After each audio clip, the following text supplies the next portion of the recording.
Nick Hamilton here at Chargers Park in beautiful San Diego, California.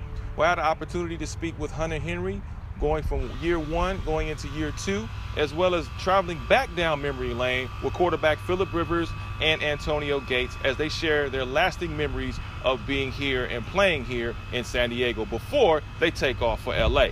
Check it out. How was practice today, man? How'd it go for you? Good. We've been out here for 3 or 4 weeks doing OTAs, and now we're wrapping it up with a mini camp. So it was awesome to kind of have the whole team back. Gates and Melvin and all those guys. It's fun to have the whole team and just kind of see what we can beat this year.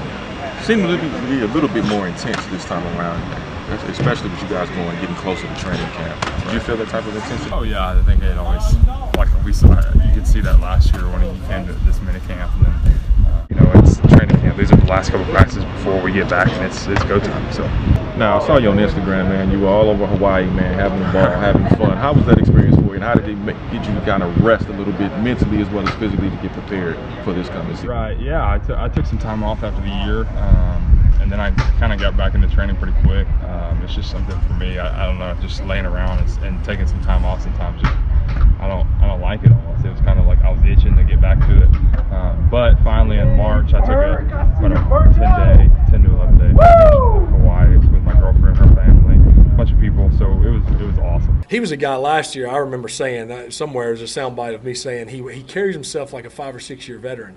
Just the way he walks around, not in an arrogant way, like, oh, I'm big time, but it was just like, gosh, this guy is not a rookie. He doesn't act like a rookie. The way he moves, the way he thinks, the way he is in meetings, the way, and obviously you saw the great year he had, and then I think he started back where he left off. So he was a heck of a player last year, but his career is just beginning, and he's going to be a good player for a long time.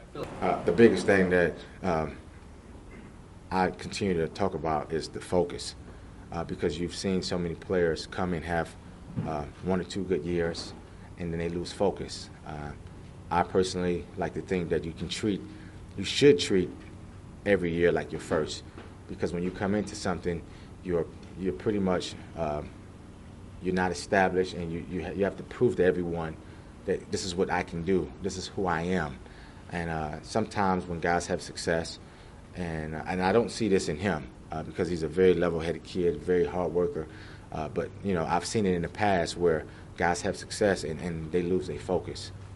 To me, focus is a big key, and it's something that I continue to talk to my kids about. It's just staying focused and doing what you know is right and what got you to that level. Yeah, I haven't yet. I'm sure it'll be a part of the conversation over the next 36 hours. I'm sure. Because it has been. It's been a ton of them, you think too where, and he would be better to answer this. Just where, we're going back to where we both started. We both started in different ways, and I set those 2 years. But I mean, I'm sure he has memories of some rough memories out here when it first started for him. And he's covered kicks and he's doing all this stuff as an undrafted free agent. And then to see where he's come in the career he's had, so he probably has a heck of a ascend if he could snapshot all his time on the practice field over the last 14 years. It's a bittersweet moment because obviously the memories are still here, and they will forever be here for myself and the guys that have been around. And it's just one of those things where we just want to take the time out to say thank you to San Diego and the fans that's been here to support us. But at the same time, I'm excited to move to LA. I'm excited about the new change, and hopefully they'll welcome us with open arms and embrace us, and we can win some games and win a championship.